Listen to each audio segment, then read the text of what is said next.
आज मैं ऐसी हायरिंग के बारे में बताने वाला हूँ जो वर्क फ्रॉम होम है। ये भी वर्क फ्रॉम होम है जो मैंने अभी रिसेंट में जो मैंने हायरिंग बताई थी, जो भाई EXL में बताई थी, जो 23 जून को चली थी। वो 23 जून में भाई प्योर वर्क फ्रॉम होम थी, बिल्कुल 100% दोनों राउंड हो चुके हैं। और जिनका राउंड नहीं हो चुके हैं उनको वापस, मतलब जिनका फर्स्ट राउंड हो चुका है, जिनका सेकंड राउंड नहीं हुआ, उनको वापस बुलाया। कुल मिला के जो भी 23 तारीख को हायरिंग जो चली थी उसमें भाई 3 बंदे सिलेक्ट हो चुके हैं। ठीक है, मेरे ऐसी हायरिंग के बारे में बताने वाला हूँ जो फ्रेशर हायरिंग है। और भाई वीडियो को एंड तक देखना, क्योंकि यहाँ पे मैं बहुत सारी चीजें बताने वाला हूँ। तो मैं इस हायरिंग के बारे में, क्या क्या हायरिंग में क्या क्या इसमें चाहिए, क्या क्या इसमें रिस्पॉन्सिबिलिटी है।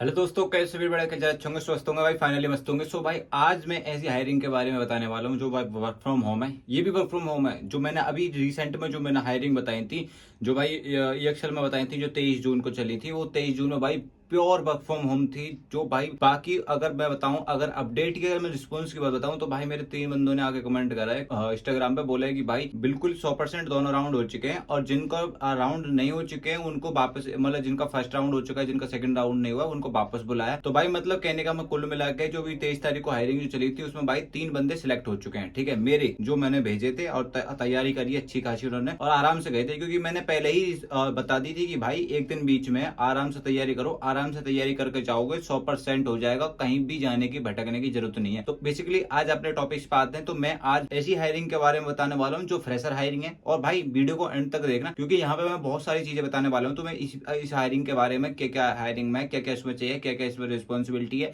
कौन सी लोकेशन रहने वाली है, फ्रेशर है, एक्सपीरियंस है, सारी चीजें मैं बताने वाला हूँ। तो बिल्कुल भी टेंशन लेने की जरूरत ना, क्योंकि यहाँ पे मैं A to Z आपको समझाने वाला हूँ। आपको अगर जॉब डिस्क्रिप्शन वगैरह भी चाहिए तो आपको वो भी मैं सेंड कर दूंगा। ठीक है, तो जॉब डिस्क्रिप्शन वगैरह की सेंड आपको जरूरत नहीं पड़ेगी, क्योंकि मैं यहाँ पे पहले से ही ऑलरेडी आपको सारी कुछ चीजें बता के यहाँ पे क्लियर करके चलूंगा। तो वीडियो को स्टार्ट करते हैं। तो सबसे पहले मैं बता देता हूँ भाई लोकेशन कौन से रहने वाली है। तो लोकेशन रहने वाली है वही 135, यानी कि नोएडा, ग्रेटर नोएडा 135 रहने वाली है। ठीक है, और उसी के बराबर में JNPT भी है, R1 RCM भी है। ठीक है, तो आज जो मैं बताने वाला हूँ वही R1 RCM के बारे में बताने वाला हूँ। और पहली बात मैं बता दूं कि कौन कैंडिडेट इसमें अप्लाई कर सकते हैं। तो इसमें कैंडिडेट जो अप्लाई कर सकते हैं भाई, वो एनी ग्रेजुएट बंदे अप्लाई कर सकते हैं। ठीक है, अब कहने का मतलब है कि कौन बंदे इसमें अप्लाई नहीं कर सकते, कौन कैंडिडेट इसमें नहीं जा सकते। तो देखो भाई, LLB वाले, BSc वाले और भाई ये BTech वाले स्टूडेंट बिल्कुल नहीं जा सकते। ठीक है, इसमें एलिजिबल नहीं है। अब बात आती है कि भाई कौन एलिजिबल है। तो सिर्फ जो एनी स्ट्रीम से करे हुए, मतलब ग्रेजुएट जो BA वाले बंदे हैं, जो पास आउट है, अगर अदर डिप्लोमा वाले भी, वो भी कैंडिडेट इसमें एलिजिबल होंगे। ठीक है, तो कहने का मेरा मतलब है कि जो बंदे ग्रेजुएट करे हुए हैं वो ज्यादा इन पे फोकस करें। ठीक है, अब मैं बता देता हूँ भाई इसमें एक्सपीरियंस कितना चाहिए। तो देखो भाई, एक्सपीरियंस तुम्हें पता है, जैसे कि अगर फ्रेशर बंदा है तो फ्रेशर वाला तो बिल्कुल भी जा सकता है। अब बात आती है एक्सपीरियंस के लिए भाई, जितना ज्यादा एक्सपीरियंस होगा उतना ज्यादा उसके लिए गुड होगा, क्योंकि उसमें सैलरी पैकेज के चांसेस उसमें हाई हो जाते हैं। ठीक है, अब मैं यहाँ पे एक चीज क्लियर कर दी। अब मैं बता देता हूँ उसमें वर्किंग टाइमिंग की कितने बजे से कितने बजे तक चलने वाली है। तो ये चलने वाली है भाई वर्किंग टाइमिंग जो है 28 जून के लिए। ठीक है, यानी कि भाई आराम से आपके पास टाइम है 2 दिन का, आप तैयारी करो अच्छी तरीके से। ठीक है, अब 28 जून को भाई 10:30 बजे चले जाओ। हर कंपनी में हायरिंग जो चलती है वो 10:30 बजे समथिंग ही चलना स्टार्ट हो जाती है। ठीक है, तो जरूरी नहीं है कि दोपहर के 3 बजे जाओगे, 1 बजे जाओ। तो भाई लगभग 10:30 बजे से लेकर 4 बजे तक हायरिंग चलेंगी R1 RCM में। बहुत अच्छी अपॉर्चुनिटी है भाई फ्रेशर के लिए। तो मैं तो कह रहा हूँ कि जो भी बंदा है, जो बंदा अप्लाई कर रहा है, जो जिसने भी बंदे EXL में इंटरव्यू दिए थे, अभी EXL में उनका सिलेक्शन नहीं हो पाया, ठीक है, तो जो वेटिंग कर रहे हैं, जो ऑफर लेटर का भाई, क्योंकि राउंड हो चुके, अब ऑफर लेटर का वेटिंग कर रहे हैं, तो मैं तो सोच रहा हूँ कि आप एक बार R1 RCM में भी दिया हो भाई, बहुत ज्यादा अपॉर्चुनिटी है। इसी में भी सेम प्रोसेस रहने वाला है, क्रैम का प्रोसेस रहने वाला है, और जो बैक ऑफिस का मिलेगा। ठीक है, और इसमें भी कॉल वगैरह नहीं रहेगी। अगर कॉल वगैरह होगी तो भाई वो 20 या 30% कॉल वगैरह रहेगी, नहीं तो वैसा होती नहीं है, क्योंकि बैकएंड के प्रोसेस में भी अलग अलग प्रोसेस पकड़ा देते हैं। क्लेम स्टेटस, जो भी क्वेरी रहती है, जो रिसीव रहती है पेमेंट की वगैरह, वो ट्रैक करनी है सारी चीजें। ठीक है, तो क्लेम मैंडेटरी किस तरीके से करते हैं, सर्विस किस तरीके से प्रोवाइड करते हैं, वो सारी चीजें यहाँ पे बस थोड़ा बहुत बैक एंड का प्रोसेस मिलेगा आपको। और मेडिकल का कहने का मेरा कुल मिला के है कि मेडिकल का आपको प्रोसेस मिलने वाला है। ठीक है, आप जा सकते हो आराम से 28 जून को। ठीक है, लोकेशन मैंने बता दी भाई, 135 में लोकेशन है आपको। ठीक है, आराम से चले जाना टावर के पास। अगर आप सर्च करोगे ना 135 R1 RCM गूगल मैप पे, तो आराम से आप आ सकते हो। अगर मैं रेफरेंस की बात करूं तो भाई रेफरेंस वगैरह भी प्रोवाइड कराया कंचन मोरिया के नाम से। ठीक है, अब मेल आईडी भी मैं प्रोवाइड कर दूं, कंचन610gmail.com। ठीक है, ये आप रिज्यूम पे मेंशन करोगे, रिज्यूम पे नाम तो कंचन मोरिया लिख सकते हो, बाकी आप ब्रैकेट में जो जीमेल आईडी है वो भी आप वहां पे मेंशन कर सकते हो। ठीक है, कहने का मतलब ये। अब मैं बात कर लेता देता हूँ स्किल्स में इसमें क्या रिक्वायरमेंट है, क्या इसमें स्किल्स चाहिए। अब तो स्किल्स के लिए भाई देखो इसमें कुछ स्किल्स ऐसी रिक्वायर्ड है जो बंदे जो थोड़ा बहुत आना चाहिए उनको, कि भाई फ्रेश ग्रेजुएट हो बंदा, ठीक है, फ्रेश ग्रेजुएट हो, आओ इधर उधर काम कराना हो, ठीक है। तो फ्रेश ग्रेजुएट का मतलब है कि भाई आप 2 महीने का यहाँ काम कर लियो, 2 महीने यहाँ काम कर लिया छोड़ दिया, फिर मतलब कहने का मतलब फ्रेश बंदा हो, बिल्कुल इधर उधर भी काम नहीं करो। वो ट्रेनिंग खुद ही प्रोवाइड करेंगे और ट्रेनिंग भी भाई 2-3 मंथ की रहेगी। इसमें R1 RCM में 2-3 मंथ तक तो ट्रेनिंग में आराम से काटोगे, ठीक है। सेकंड है कि भाई इसमें एक्सीलेंट स्पोकन होना चाहिए, मतलब बोलना आना चाहिए, ठीक है, लिखना आना चाहिए और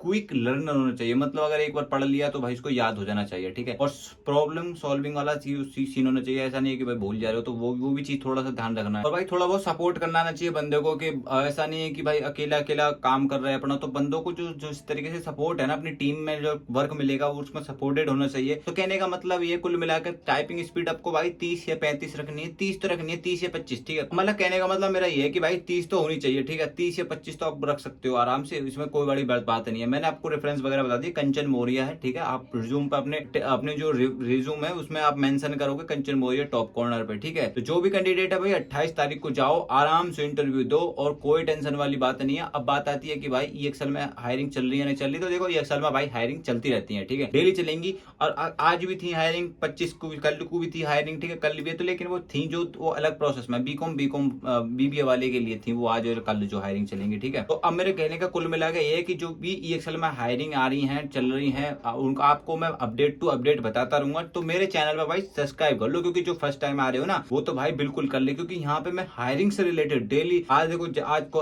R1 RCM में आएंगी, कल EXL में आएंगी, कोशिनेंट में आएंगी, जेनपेक्ट में आएंगी, वो सारी चीजें मैं अपडेट बताता रहूंगा किस तरीके से कैसे कैसे करना है, ठीक है। तो मेरे चैनल को सब्सक्राइब कर लो, जो भी मेरे चैनल को फर्स्ट टाइम देख रहे हो, तो भाई प्लीज मेरी वीडियो को जो भी देख रहे हो फर्स्ट टाइम, तो लाल वाला बटन दबा देना, ठीक है। और हाँ एक चीज, मेरे टेलीग्राम ग्रुप को ज्वाइन कर लेना, वीडियो को डिस्क्रिप्शन में लिंक मिल जाएगी मेरे टेलीग्राम ग्रुप की, वहां पे मेरी टेलीग्राम ग्रुप मिल जाएगा, ज्वाइन कर लेना, क्योंकि यहाँ पे मैं वहां पे उस तरीके थोड़ी बहुत अपडेट मैं वहां पे प्रोवाइड कर देता हूँ, जॉब डिस्क्रिप्शन वगैरह आप वहां से देख सकते हो, ठीक है, रेफरेंस वगैरह भी मैं वहां पे प्रोवाइड कर देता हूँ। तो जो भी कैंडिडेट है प्लीज भाई मेक श्योर ध्यान से जाना, 28 तारीख को आराम से फ्रेशर के लिए हायरिंग है, बिल्कुल जो भी बेधड़क होकर जाना, तैयारी करके जाना किस तरीके से है। अब बात आती है क्वेश्चन आंसर की, तो थोड़ा बहुत मैं क्वेश्चन आंसर आपको मैं प्रोवाइड कर दूंगा, स्क्रीनशॉट वगैरह, ठीक है, लेकिन मैं ऑलरेडी वीडियो बना चुका हूँ क्वेश्चन आंसर के लिए, तो भाई वो वीडियो मेरे यूट्यूब चैनल से देख लेना, प्ले लिस्ट में जाकर मिल जाएगी आपको। एक चीज और बताना चाहता हूँ कि भाई जो भी बंदे कैंडिडेट जो हैं, जो भी इंस्टाग्राम पर रील वगैरह बनाते हैं, अलग अलग प्लेटफॉर्म पे हैं, जो जैसे बहुत से बंदे ब्लॉग भी बनाते हैं, तो जिनके लिए भाई वॉइस के लिए, नोज वॉइस के लिए, मतलब एकदम आवाज क्लियर चाहिए जिन बंदों को, और जिन जो भी कैंडिडेट माइक सजेशन के लिए ढूंढ रहे हो, तो उनके लिए मैं रिकमेंड करूंगा, मेरी वीडियो को डिस्क्रिप्शन में